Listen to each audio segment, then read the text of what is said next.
you done now? Oh, Brad, what have you done now?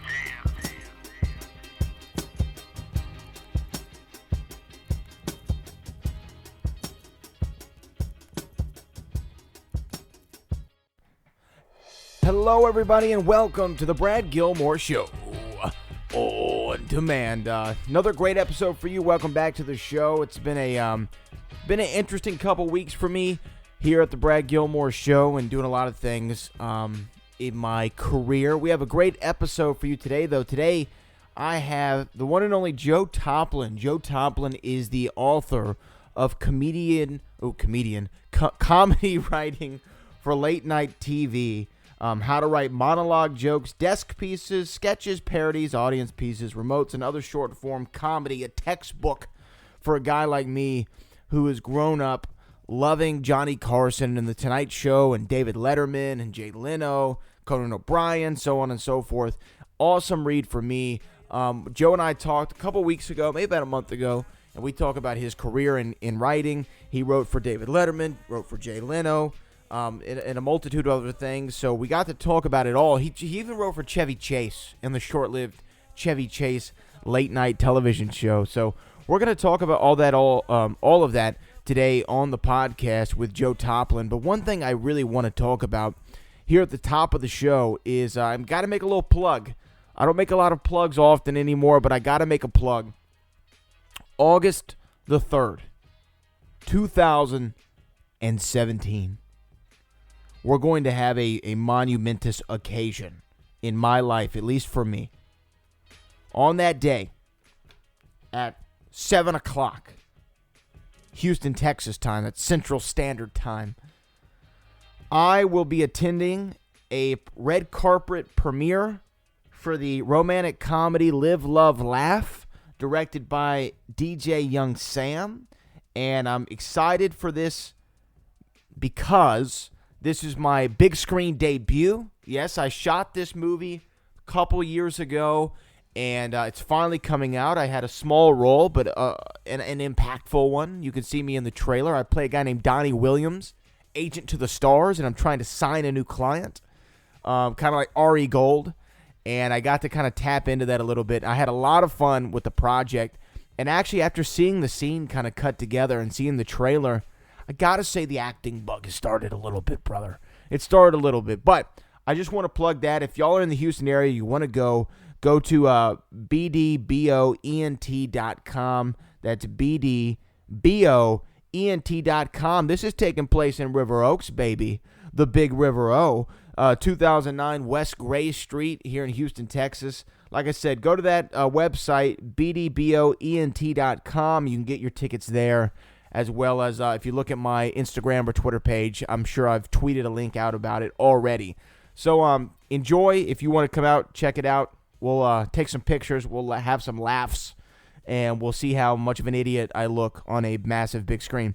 Also, going down August the 12th, Booker T's World Gym Arena in Texas City, Texas. It's the Summer of Champions 4, the biggest event in reality of wrestling history. We're going to have the Boogeyman is going to be a special guest, and just announced Ruthless Ryan Davidson and a partner of his choosing is going to go against Stevie Ray, yes, of Harlem Heat, and Abel Andrew Jackson, as well as Aiden Cristiano defends his Reality of Wrestling Championship against the two-time champ Gino, and the special guest referee is the Booker Man, Booker T himself. So all that going down on August the 12th. Go to realitywrestling.com for information there. Okay, now that I've got that out of the way, let's go into my interview with Joe Toplyn. We talk about late night television. We talk about Stephen Colbert's dominance of Jimmy Fallon as of late with the political climate as it is.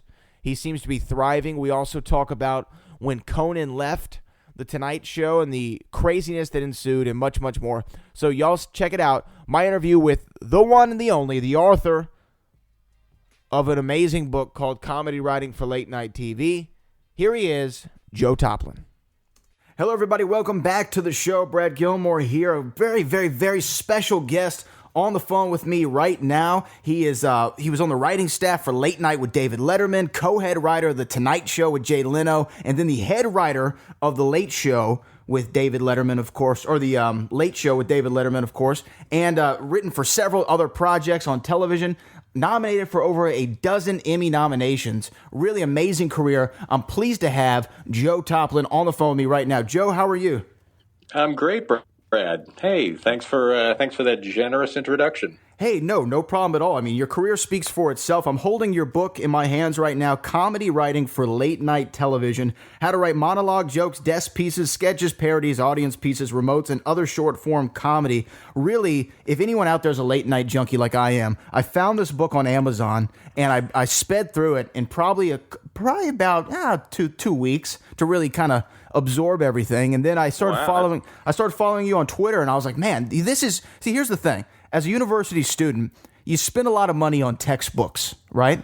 And you spend a lot of money on textbooks you never plan on ever using again after that semester's over. This is the ultimate textbook for me. This is one of the coolest things I've ever read. I mean, I'm not just saying it because you're on the phone. This is one of the coolest books I've ever read, and I'm so happy I was able to find it on Amazon.com. So, Joe, how are you today? Thank you. I'm great. Thanks for saying those nice things about the book. Oh man, the book is awesome. Can I start with the book here? How long did that take you to put together? Because it's very detailed. How long did that take you to get? Yeah, I did not want to leave anything out. I didn't want to publish it and then think to myself, "Oh, I wish I had talked about remotes or I left this out." I just wanted to get it all down. It actually took a bunch of years, and the reason a bunch of years to write it because what it was kind of an expanded and more in-depth version of a class that I taught for years at the People's Improv Theater in New York. I was working on Monk, and I have a friend who was also working on Monk who knows the founder of the PIT, the People's Improv Theater, and the founder's Ali Faranakian, and so my friend said, "Why don't you talk to Ali? He's looking for people to teach at the Pit." And I said, "Well, sure, I'd be interested in teaching something." And so I came up with this idea to teach a class in how to write comedy for late night TV, and that means I had to figure out how to teach how to write comedy for late night TV, and so I put together a course outline that covered everything that's in the book now: monologue, joke writing, and desk pieces, and sketches, and parodies, and audience pieces. And so I taught the class for a few years. So that was kind of the basis of the book. That was the outline of the book. I figured out how to teach how to write a joke and all the other stuff. And then eventually I had some time, and I said, well, there seems to be a demand for what's in the class, and not everybody can get to Manhattan to take the class, and I don't teach it more than a few times a year. So why don't I just turn this into a book? So it was the years of working out the material at the Pit, followed by at least a year or two of really going into detail as far as collecting the examples. Whenever I teach how to write a certain kind of monologue joke, I'd hunt online for examples from the late night shows, from actual late night monologues that demonstrate the principles. And so the actual writing was at least a year, possibly two. I mean, and it shows. I mean, it definitely shows. Like I said, I mean, it's so detailed, and it's, for anyone who's like a long time late night fan, or even a short term late night fan, it's just so cool to kind of get inside the writer's head and in someone who's there on a daily basis, just to grind out 5 shows a week and have every show be funny and try to top the next one takes a lot of effort, takes a lot of talent. So this is my favorite textbook I've ever purchased, and it makes sense. It makes sense you taught a class about it beforehand. It kind of reads like a like it is an instruction manual. You have a really interesting career. You started off your comedy writing for late night with David Letterman, who just retired here not too long ago, one of the greatest to ever do it. But you started over actually as a student at Harvard. You have an MBA from Harvard. Interestingly enough, it seems like some of the real funny guys come from Harvard. Were you a member of the Lampoon at all, or no? I was on the Lampoon, and that was my first kind of immersion in the world of comedy. one of the pieces of advice I give in my book is that if you're interested in pursuing comedy professionally or in any depth, it's a really good idea to get involved in the comedy community, because that's where you learn techniques and you trade tips. And if you have a writing sample, you can bounce it off somebody else in the comedy community, and they'll give you notes on it, and you can give your notes on their material. So the Lampoon was really my first entry into the comedy community, and I just had a great time there. I was also an engineering major, so I had these two sides of these two avocations, the engineering and eventually business. But also I stayed interested in comedy, and at one point I got an opportunity to submit to Late Night with David Letterman when the show was still fairly young. And how I got to do that was one of the head writers for Late Night was a friend of mine who I knew from the Lampoon. So being part of the comedy community did pay off, because I maintained that contact, and Jim Downey was generous enough to give me a call when he knew that Late Night was going to be needing writers. And I wrote a writing sample, and Dave liked it, and that was the start of my professional comedy career.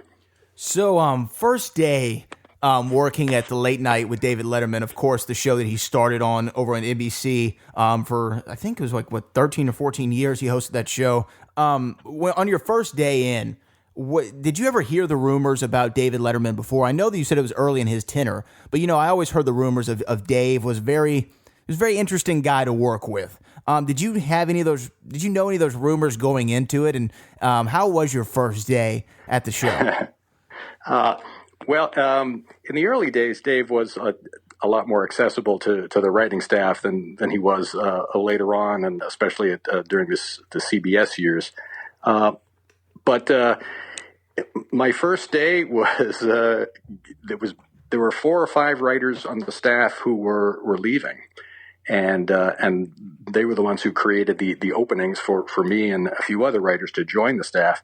And so the first day was hi, we're the old writers and we're leaving and good luck. And there was also there was a feeling of, oh, how do we new writers not mess this up? And then the next thing was, how do we put comedy on the show? Because these guys heading out the door are not really concerned about getting comedy pieces up. But actually, there were a couple of comedy pieces in the pipeline that got us through the first couple of days. There was a new gift items piece. I remember that George Meyer was assembling, and he needed jokes for it. This is a prop piece where Dave says, "Oh, here are some new items you can buy in the store." And they're all funny props that have actually been made by the prop department based on the writer's crazy ideas.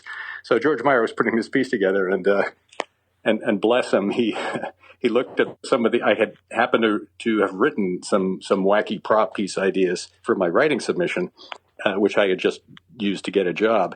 And George read them and he said, "Oh, these are good." And so some of them went immediately into the wacky prop piece. And were produced and made by the prop department and used on the show in the next couple of days. We did takes a couple of days to make the actual props.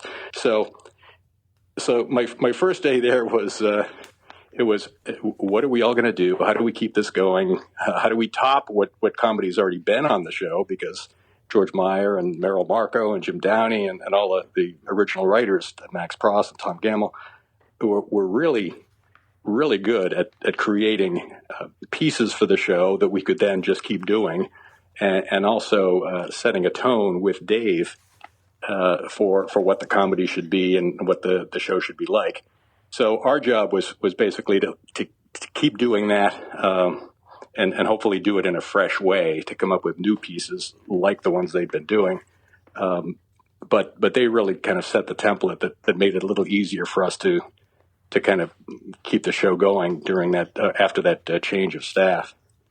And so for Late Night, what was your tenure? How long were you there at Late Night with David Letterman? Late Night with David Letterman, 83 to 90. 83 to 90. And the whole time, obviously your lead-in was still Johnny Carson. with the Tonight Show with Johnny Carson. How was it to follow? Because everyone loved Johnny. I mean, everyone of all ages loved Johnny Carson. He was the guy, and he would come in with the monologue that everyone would tune in for. That's why you wanted to watch Johnny.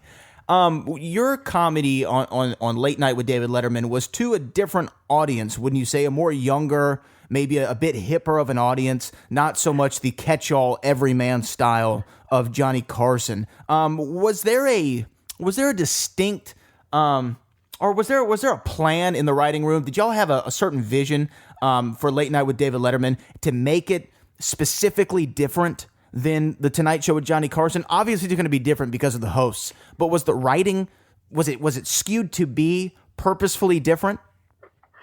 We all admired Johnny Carson and his show, but we never really used that as a kind of a benchmark to compare ourselves to. We didn't explicitly say, "Oh, Johnny does this sort of piece. We're going to do something else that's not that."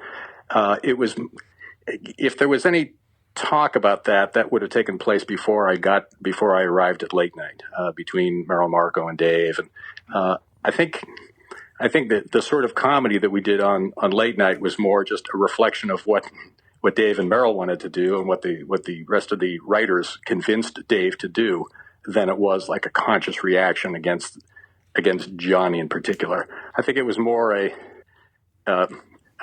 a general kind of making fun of and playing with the TV shows in general, the theme shows and the action shows and sitcoms. We'd do our own funny versions of that, and it was kind of nice that Johnny wasn't doing that sort of comedy. He didn't do sketches. He didn't do. I don't think he did prop pieces. I don't think he did art card pieces.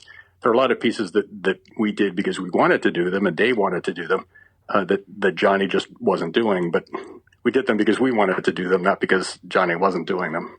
So it was more just y'all were doing your own thing, not really trying too hard to be the counter-programming to a Johnny Carson or to follow in his footsteps. It was more free-form, do your own thing. That's it, yeah. I've heard that there were a couple of areas where the late night producers and Dave were told, don't do this because Johnny does that. Mm-hmm. For example, I've heard that we always called Dave's opening half dozen or so jokes his opening remarks. We couldn't call it a monologue, and I heard that was because somebody in Johnny's camp said, no, Johnny does the monologue, you don't do the monologue, you do something else. And so we said, all right, it's opening remarks. And also, I'm sure there was a little bit of competition on the guest in the talent department, who gets what guest. But obviously, the better guests go to Johnny, right? The better guests go to Johnny, and then we get the not necessarily the B-level guests, but we get the brother Theodores and the Harvey P. Cars. Yeah, and it was because, Clint Eastwood isn't going to appear on our show. Yeah. He's going to go on Johnny's show. Yeah, Sylvester Stallone's going to do the Tonight Show. So during your time there, toward 90, Johnny Carson announced, I believe, his retirement from the Tonight Show in 91.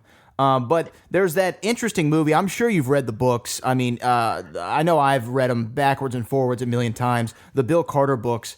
And great books. Fantastic. Bill Carter, really goes in depth, detailed like you were in your book as well. And the Late Shift, the first book that he wrote about the transition from Letterman, from Carson to Letterman and Leno, trying to see who's going to get the Tonight Show. You were working around these guys, and you were working obviously in comedy writing. What do you remember about that time, where the transition from Johnny to Leno and all the craziness that ensued? What do you remember? Do you recall like Leno and Letterman and all the animosity? Were you there in some of these meetings? Were you hearing rumors? Like, what was going on at that time? I was out of Late Night at that time. If that was 91, I would have been working on In Living Color, writing sketches, and then I worked on my first sitcom, Dr. Doctor. So I wasn't really in touch with anybody inside of either of those camps. I was kind of getting my information secondhand. But I think when we were on late night, and when I left late night, a few other writers did at the same time, and we all kind of moved out to Los Angeles to try our luck out there. But there was a feeling of Dave's going to get the Tonight Show, and I wonder when. I hope it's soon. And then we laughed, and then I guess the feeling was, well, okay, now Dave gets to get the Tonight Show. And then it wasn't until I read Bill Carter's book that I realized, oh my gosh, the political maneuvering and the fist fights and the subterfuges and the closet hiding. The closet hiding, yeah, the eavesdropping on the phone calls, yeah.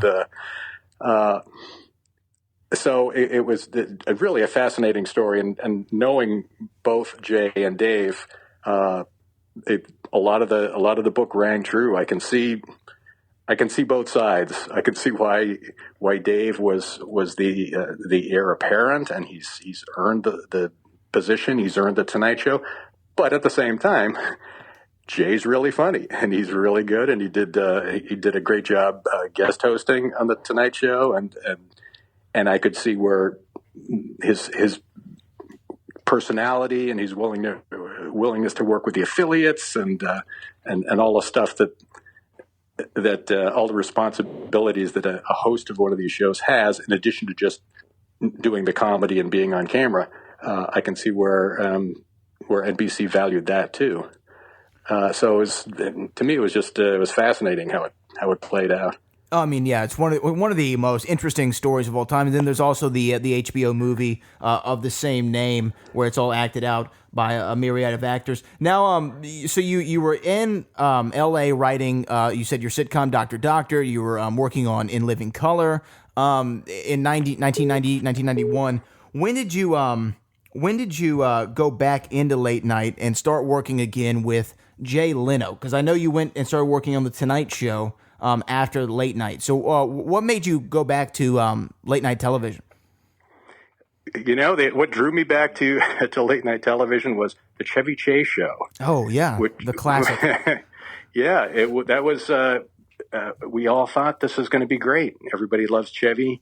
It would be my chance to kind of be on the ground floor of a new show, which I hadn't done.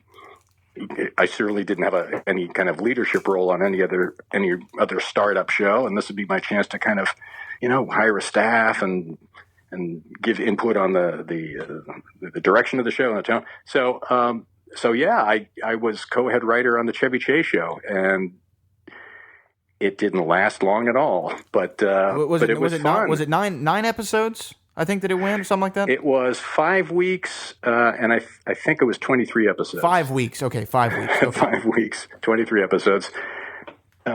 We did. I'm still proud of most of the comedy that we did. One of the things that we did was my first hidden camera prank, which was where Chevy pretends that he has this second job, which is acting as a wax mannequin of himself in the Hollywood Wax Museum.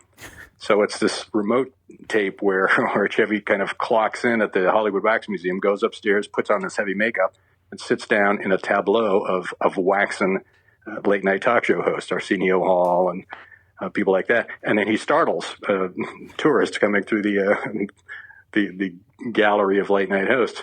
And it worked really great. It killed. So that was one of the comedy pieces that we did. Why? I don't mean to cut you off, but why did the Chevy Chase show not work? Was it because of the network? I mean, was it because of the competition? I think Chevy didn't enjoy the talking to guests part of it, which I think he would have been happier doing a show that was closer to Saturday Night Live. A lot of produced comedy, a lot of scripted stuff, and he could play characters, which he always has been great at, but you just can't do that 5 nights a week. It's just, there's not enough money to hire the staff to write all that stuff, and there's not enough time to to rehearse it and produce it. So you're stuck inevitably, as you are doing a show like this, with a lot of the show is sitting down and talking to people, and I don't think he was very interested in doing that part of it. Oh man, because one of the greatest comedic minds. So then from the Chevy Chase show, you went to the Tonight Show. Yes, I went pretty much directly to the Tonight Show. In fact, I was cleaning out my desk at the Chevy Chase show, and I get a call, and it's the Tonight Show, and they ask if I'd like to come in and talk to Jay. And I said, yeah, because I was a huge fan of Jay. He was a great guest on Late Night with David Letterman, and whenever he was on the show, sometimes he'd stop up to the writers' offices and poke his head in the room and make a joke, and always admired him. And so the chance to be working back in late night on a show that had every indication that it was going to last longer than the Chevy Chase show, it sounded like a great experience, and it was. In the comedy community, Jay Leno was kind of regarded, especially in the late 80s, mid-late 80s and early 90s, he was regarded as one of the greatest stand-ups of all time. I've even heard David Letterman say he's the greatest stand-up he's ever seen. Yep. Would you agree with that assessment? Yes. Yes, I would. And why? What makes Jay so good? Because when you think of the comedy greats, you think of Seinfeld, you think of Pryor, you think of Chris Rock. What was it about Jay Leno's stand-up? Well, he's been doing it, and I don't mean to belittle Jerry Seinfeld, Richard Pryor, and there are a lot of great comics, stand-up comics, but Jay has to be at or near the top. And I think a big part of it is, in addition to just his skill at writing jokes and delivering the jokes, is he's such a hard worker. He would just as I understand him growing up and getting into the business, he would do anything to just perform and work on his material and get better. So I think that was a big part of it. Is he really worked hard to get really good at what he does. And I think the second part is he's very easy to work with. People like him. He's you want to kind of hang out with him. You kind of he's the kind of guy you'd want to be a buddy with. And I think that comes through also when he's doing his stand up, and certainly when he was hosting the Tonight Show. He's just got that likability quotient that makes you want to tune in every night and see what he has to say about what's going on in the news. Now, you were at the Tonight Show from what years? Let's see, 94 and 95. 94 years. 94 and 95. So, I mean, this was right around where Jay was, for a while, was having a rough time in the Tonight Show. You got a lot of criticism for not thanking Johnny on his first night, and then he was really having a hard time beating Dave. I mean, it was losing to Late Night with Dave in the ratings, I mean, every night. What was it that for Jay, and how did Jay get finally start beating Dave and become number one? Well, when I got that call, I was on the Chevy Chase show, and the Chevy Chase show had just been canceled. That was during the period when the Tonight Show was kind of having a hard time against Dave. I think Dave Letterman had just gone on the air at CBS opposite the Tonight Show for the first time, maybe less than a year before that. And Jay was getting hammered by the critics and the ratings. Dave was beating him in the ratings.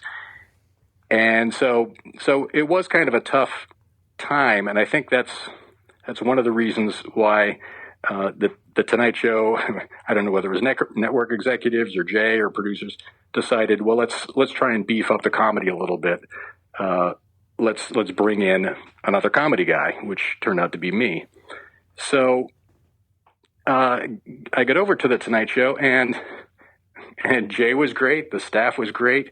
The monologue writers, especially, were really great. They knew what they were doing, and so there was a lot of good stuff at the Tonight Show.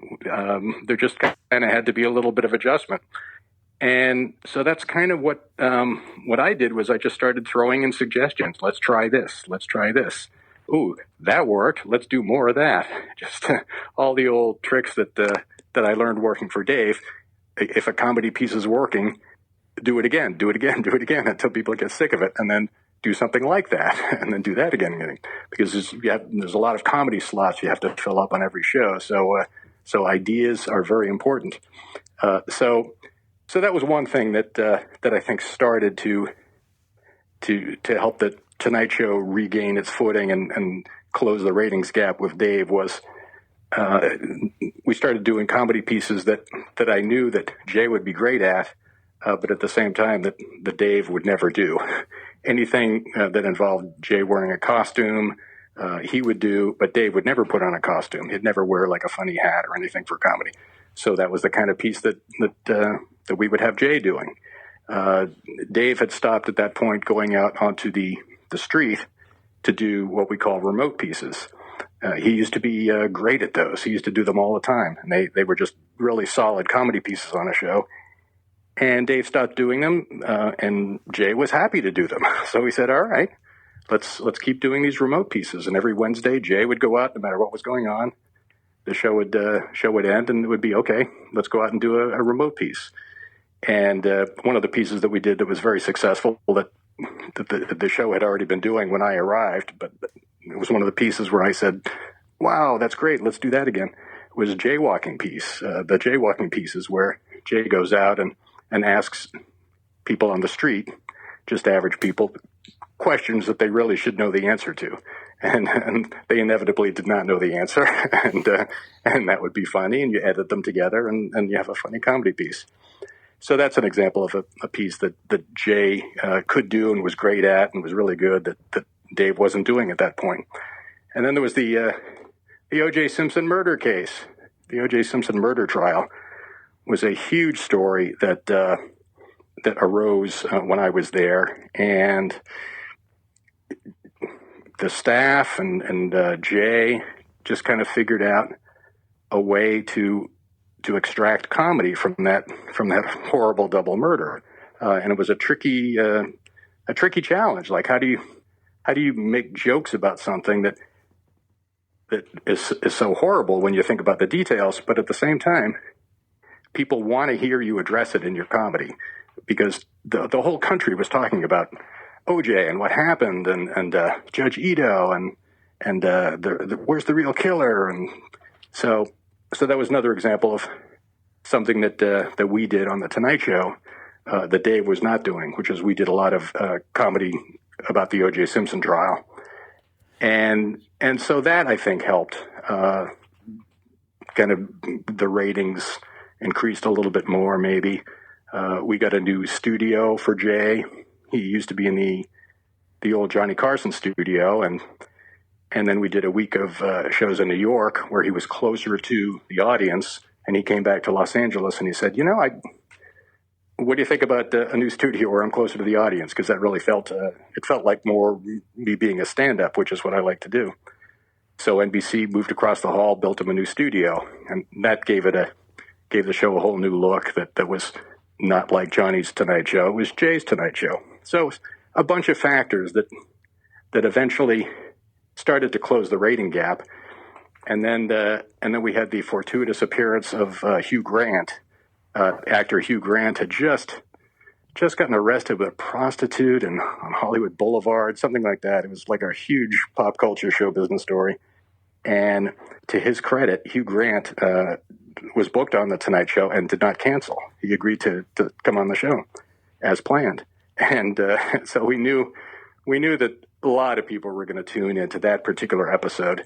And at that point, we were winning a couple nights a week in the ratings because of ER. ER was a great lead-in. So that was another thing that happened was NBC started to put on great primetime shows. And so we were winning a couple nights, and the Hugh Grant appearance kind of put us over the top for the week. That was the first week that the Tonight Show actually beat Dave in the ratings for, I think, since Dave came on the air at CBS. So after that, it was kind of no looking back for the Tonight Show. They they held on to a lot of people who maybe hadn't seen the Tonight Show in a while, tuned in for the Hugh Grant episode, saw that we did solid comedy, and then we did solid comedy the next night. And we managed to hold on to a lot of those viewers who were new to the Tonight Show or who came back after having tuned out a while ago. And then Jay he stayed on top for pretty much every week for the next 17 or 18 years. Yeah, I mean, you always hear, about the Hugh Grant moment, and that was really the kickoff. But it's really interesting to hear all the little things that led up to it, including the O.J. Simpson trial. You always hear about Jay Leno and the fact that the man loves to work. He does not like sitting around and staring at the wall. Like, he waits to go to work. He's excited to get to work. And I'm sure as a comedy writer, to have the star of the show just be wanting to work all the time and reading through monologue joke after monologue joke and looking at this and this and that, I would think that it helps breed, creativity. It helps spark ideas when you have someone who's so invested in what's going into the show. And also, so there was a lot of opportunity for comedy, and there was a lot of opportunity for new ideas too. Jay, he was willing to try stuff, which if you're a writing staff trying to figure out how to improve the comedy, it's good to have a host who will try stuff and not kind of resist fresh ideas, because then if it works, then you have a whole new area of comedy that you can keep writing and putting on the show. For example, the costumed characters that we came up with, Mr. Brain, which was a comedy piece where Jay, through an optical effect, he looks like he has or an electronic visual effect, he looks like he has a huge head, like he's some super genius from outer space. And he's really obnoxious, and he answers questions in a very obnoxious, funny way, like a superior know-it-all. And that opened up a whole new area of comedy, is making Jay one of these joke delivery characters, which I have to say was a case. We were talking about Johnny Carson. That was a case where something that Carson did influenced something that we did on another show, which is Johnny's Karnak the Magnificent, where he puts on the huge floppy turban, and then he does jokes in the character of this Swami. So he said, I said, well, I wonder if we could do a character like that. Let's come up with a character for Jay. And then we had the idea for Mr. Brain. The thing, though, about Karnak that was so great and which made it work for me was Johnny had the perfect man setting up the jokes for him in Ed McMahon. And you talk about, and I'm so fascinated by Ed McMahon, but people don't realize when you think of, late night shows, you think of the guy, you think of Carson, Letterman, Leno, Conan, Jimmy, any of the Jimmys on TV right now, Colbert. You think of the star of the show. The sidekick, to me, is such an important role, and it's really overlooked a lot. I mean, Ed McMahon, obviously, probably the greatest of all time, but what do you think about the sidekick and the role the sidekick plays in a late-night talk show? I think I agree. The sidekick is very important. The sidekick... Well, the sidekick does a few things. The sidekick can be someone who helps out in the comedy, like on Karnak. The sidekick feeds lines to Johnny, and Johnny does the joke.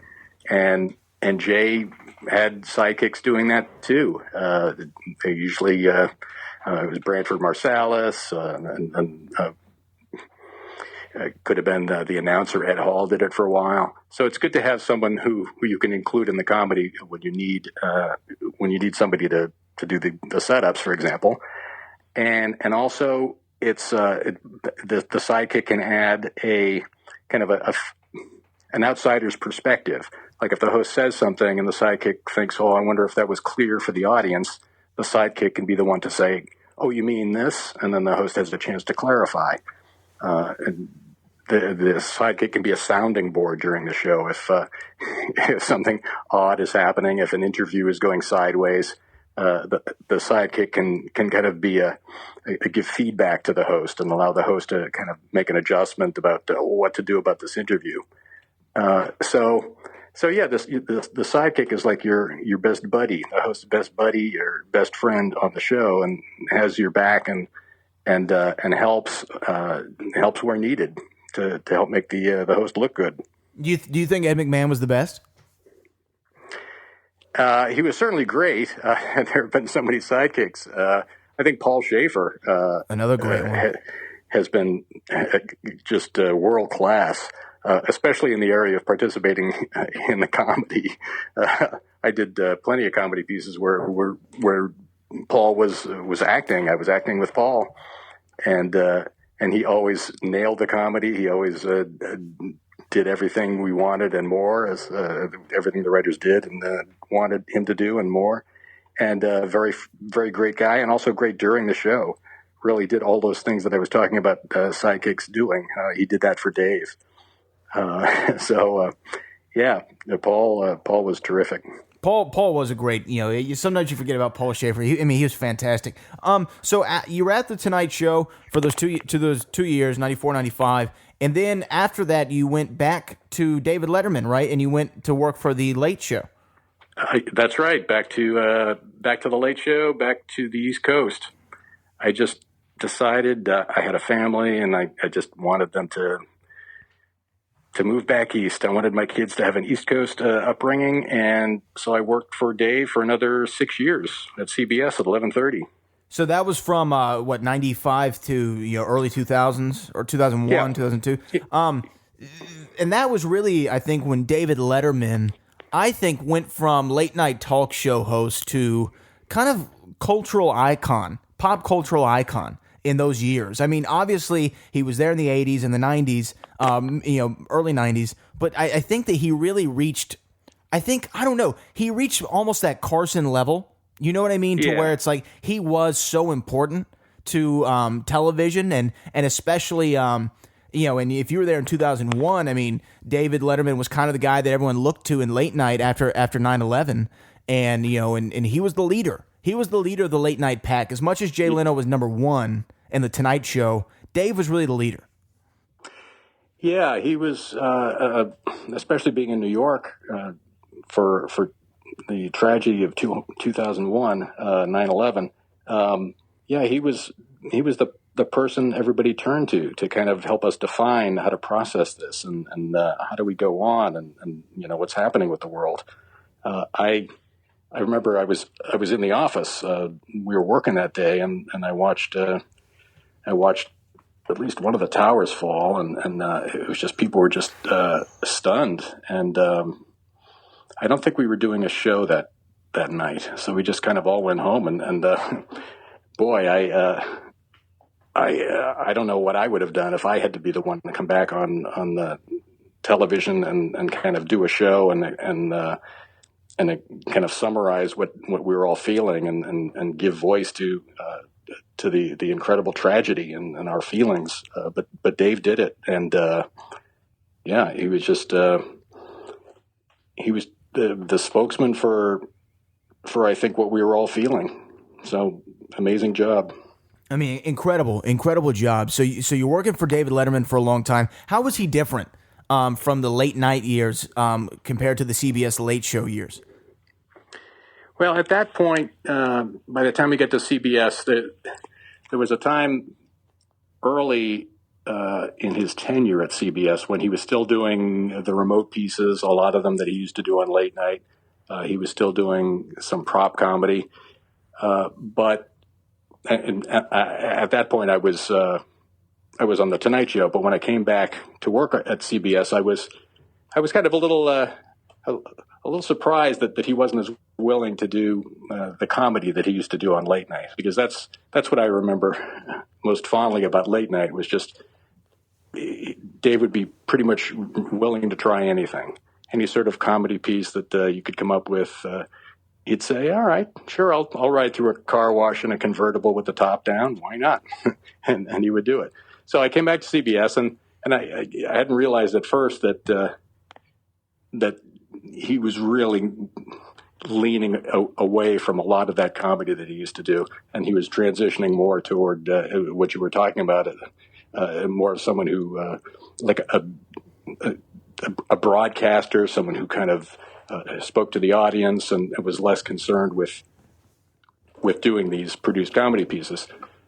So I think that was the big difference. Was at that point the Tonight Show was beating the Late Show in the ratings, and I thought, well, maybe Dave is going to be trying to do innovative comedy again and try to get back to doing what he was doing on late night. But he really wasn't. He had a different vision for the show at that point than I thought he would. So you worked for David Letterman on two different occasions, two separate points in his career. Jay Leno, of course, in the time to where he was, being beaten by Dave and then overcoming Dave. For you, working with both men, who was more fun to work with? I think the true answer, and it's going to sound like I'm just kind of splitting differences, they were both fun to work with. I would say certainly Dave in the late night years was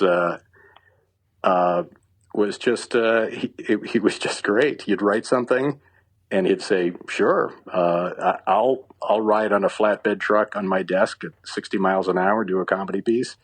So they were just. I had a lot of adventures with Dave, but at the same time, when I got to the Tonight Show, I had the same adventures with Jay. Jay and I would be at a drag strip or up at the Hollywood sign, throwing stuff through the D in the Hollywood sign, and so I got to relive my late night adventures with Dave with Jay. So. I don't think I can decide. It is rough, but I know you did spend a lot of time with David Letterman, and I'm sure you have a little bit of a, a little bit. You might, have a proclivity for Dave, but it's, I understand they're both awesome to work with. I can't imagine getting to work with either one of them. Let me ask you this. In 2004, and I just want to get, obviously you weren't there for this, but I do want to get your analysis of it. Since you were a fan of the Bill Carter books like I. In 2004, NBC came to Jay and said, in 5 years, we're going to put Conan in your place.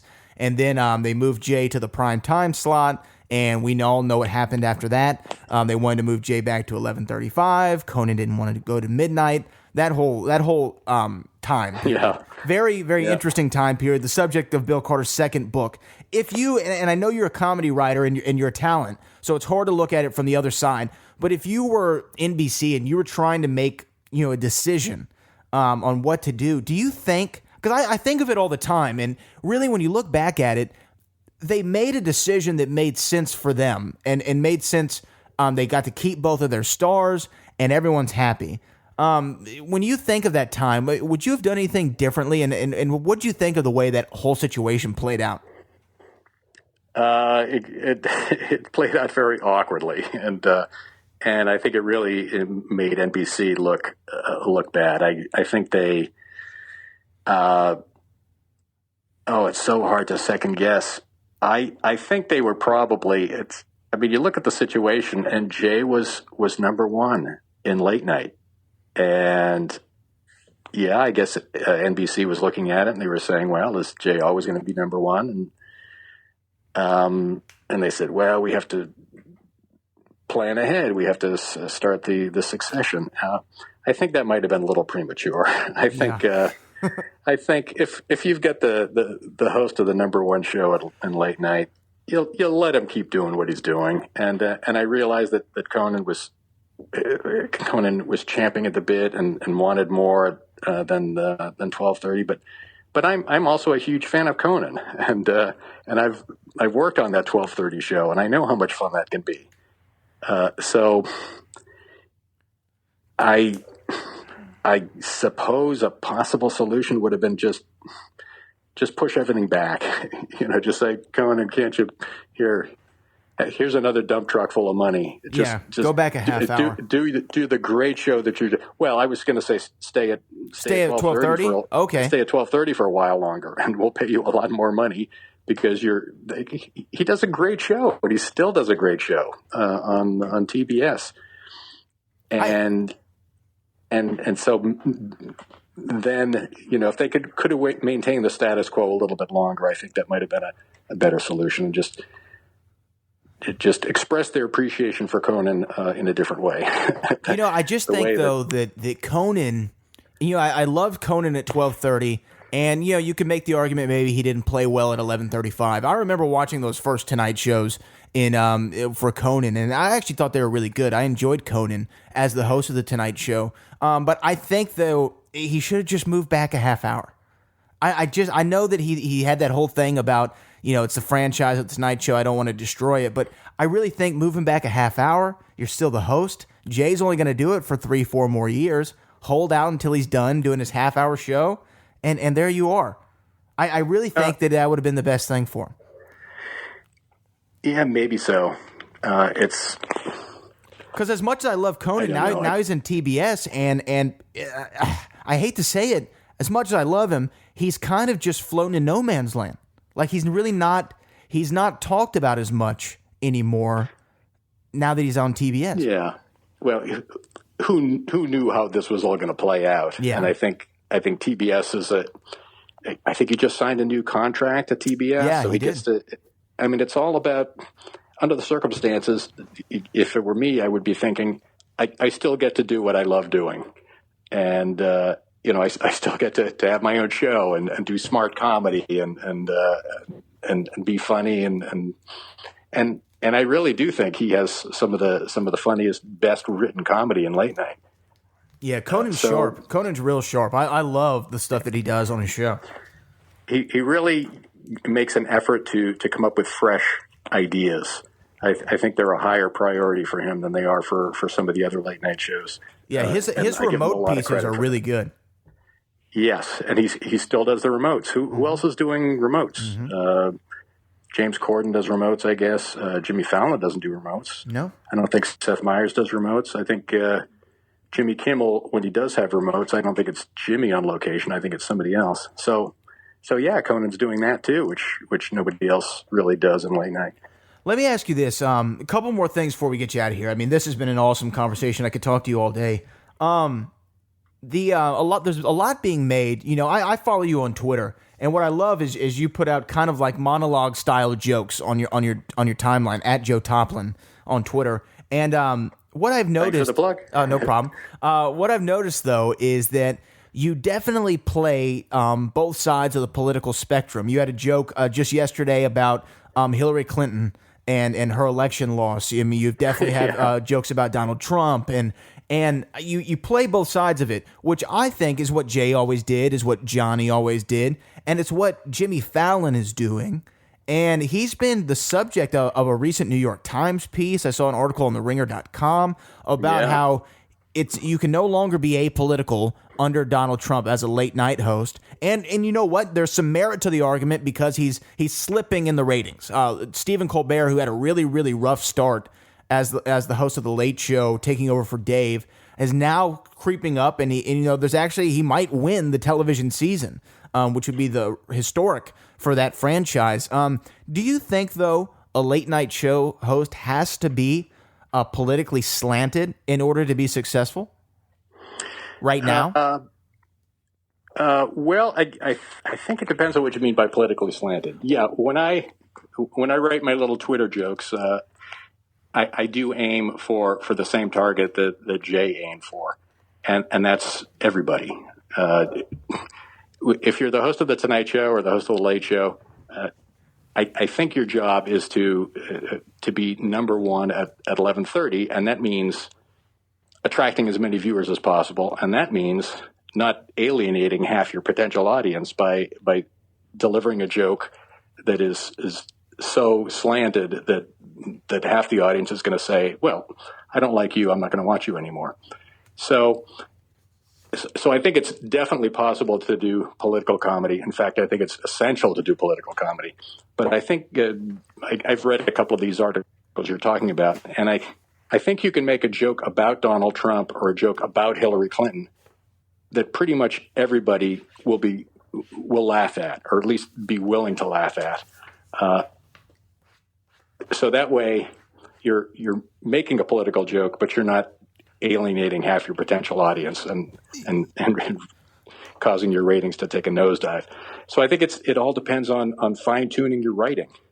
It's what can you say about Donald Trump that even fans of Donald Trump will agree that's true about Donald Trump, and it's maybe doesn't make them look great, but it's true and it's funny, and I'm willing to laugh at that.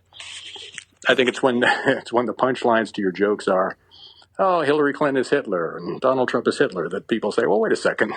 Yeah, I don't agree with that. I'm too not going to far. watch you. The way I said it is I think that a late night host has to comment on current events, and you have to talk about what's going on in the news. I mean, that's why people tune into the monologue. But the way I say it is, though, to be politically apolitical, meaning make the jokes like you're saying about everybody. Kind of be even keeled, and even make the jokes that, like you said, Trump supporters would laugh at themselves. And not alienate the audience. And to me, I mean, politics aside, I just think that Stephen Colbert's strategy is a short term. I always think that if Hillary won, where would he be now? Yeah, it's. I think the key is not to be, as I was saying, not to be so clearly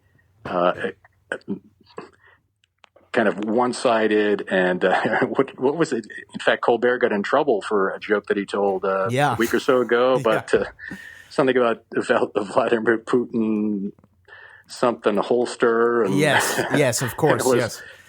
And that's the sort of joke I say, all right, did you have to be that graphic? Did you have to be that kind of in your face so that someone who did happen to think, well, maybe that's a little unfair for Donald Trump to say that about Donald Trump, so that person kind of still stays in your camp. I mean, that's you want to do it. I think that probably I may agree with the joke, I may not agree with the joke, but the point is, if you're the Late Show and you're trying to attract viewers, you need 4 million viewers a night. Yeah. If you're Samantha Bee on cable, 1 million viewers is fine. You can take sides. And 1 million people on that side will watch your show, and that will pay the bills.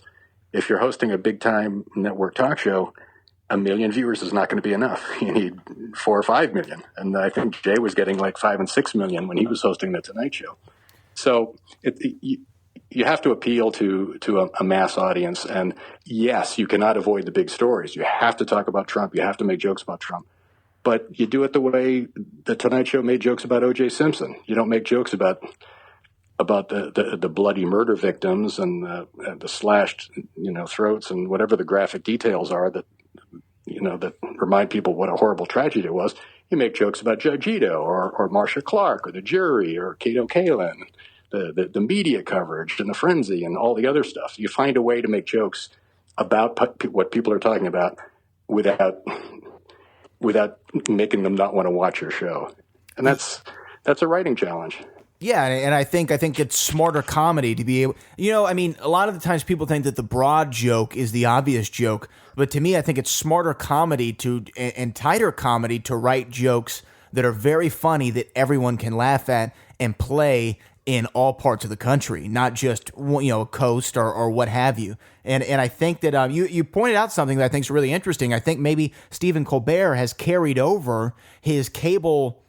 His cable ideas and the way that he played on cable television to network television, and I think that was really actually pretty smart observation. That if you're Samantha Bee, you can pick sides, but if you're a late night talk show host on CBS of all things, you need to be able to be more broad and appeal to more people. I remember though in the Late Show wars in the late 2000s with Conan and Jay and all that, I do remember. One time I heard Jay make a joke about Dave. And, to me, whenever they would make jokes about each other, it was kind of like, whoa, what's going on here? And I remember Jay saying to Dave, hey, Dave's killing me every day, Kevin. He's killing me every day. You get Jay, you know how to get David Letterman to ignore you? You marry him. And and it was a great joke. It was funny, but even I remember watching it and going, ooh. That was a little out of character. That was a little out of character. Was there a time that you can remember real quick that you ever crossed the line with a joke? Like Colbert did and maybe like Jay did? Well, the one example that comes to mind, again, I keep bringing up the OJ trial, but it's a good example of a tricky comedy topic to deal with. We were doing parodies of sitcoms in the style of the OJ trial. Like we did a parody of the Brady Bunch, except it was the OJ Bunch. So the first time we did a little fake scene from the OJ bunch, we had Florence Henderson, I guess, plays, the mother, and then we had, Marsha Clark being Marsha Brady, and it played great. So of course we said, let's do it again. So the next time we did it, we cast someone to be OJ, and we were doing a little comedy scene in front of the audience, and they were enjoying it. As soon as OJ made his entrance, the audience completely shut down. It was like that was a line we had stepped over, just reminding people, oh, this guy possibly killed 2 people. We shouldn't be laughing at him. And here he is, like, right on stage as part of the sketch. This is not something we should be laughing at. And so they didn't laugh. So that was kind of a miscalculation.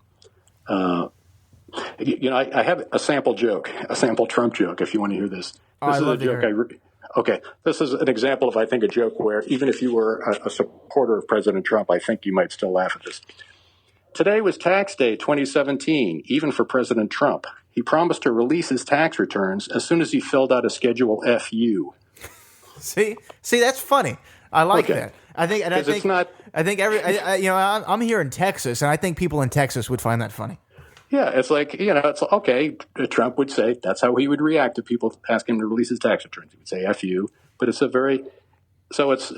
you're making a statement about Trump. It's dealing with what's going on in the world. But at the same time, it's not going to alienate half your potential audience. And that's your job, is to get those people to watch your show, to pay the bills. Yeah, no, definitely. So 2 more questions for you real quick, Joe, and then we'll get you out of here. Like I said, I could talk to you forever. I have to know this. How did you almost accidentally set David Letterman on fire twice? Yeah, I was talking about the adventures that I used to have on late night, and those were definitely a couple of them. Actually, one of them was the Late Show. The late night one was... I was involved frequently in dropping stuff off a 5-story tower. And so we used to drop off like frozen turkeys and bowling balls and see what happened when they hit the ground. And that was the comedy piece. So I decided it would be a good idea to fill a watermelon full of napalm and drop that off. And so we were up there on the top of the fire training tower, 5 stories tall. And I mixed up the napalm, and the camera's rolling, and Dave... introduces the watermelon and then lights the wick, which is just like an oily rag, kerosene-soaked rag, disappearing into the interior of the watermelon full of napalm. And so Dave lights the wick, and I'm there literally like a yard away from it, and Dave is a yard away. It's a small roof, and the thing is burning. The fire is creeping towards the inside of the watermelon, and Dave is not kicking it off. He's not kicking it away so we don't die a fiery death. Finally, at the very last minute, I say, Dave, kick it off. And I was afraid I would ruin the sound or something, but I didn't care because I thought I was going to die. And so finally he kicked it off, and the thing hit the cement below, 5 stories below, and exploded in a flame. And it was just like, Dave, he didn't care. So what if it goes up in flames? I never figured out why he just didn't kick it off. And the second time was at CBS. It was one of the things that we taped after the show. It was a little joke outside on the way to another joke in a remote. And the idea was that at that point, the Olympic torch was being run around the country by various runners all over the country. And so I said, all right, Dave, you go outside. An Olympic runner comes up to you with the torch and hands it to you. Like the runner's confused. He thinks you're the next guy. And then so Dave takes the torch, and the plan is he just kind of tosses it aside and then goes about his business and runs down the street. So we're out there ready to tape the thing. And we have the prop torch, which the prop department made, and it has a little safety switch on it that you have to keep depressed so that the fire will stay lit. But every time the runner passed the torch to Dave, it was the button would be released. It was hard to maintain the pressure on the button.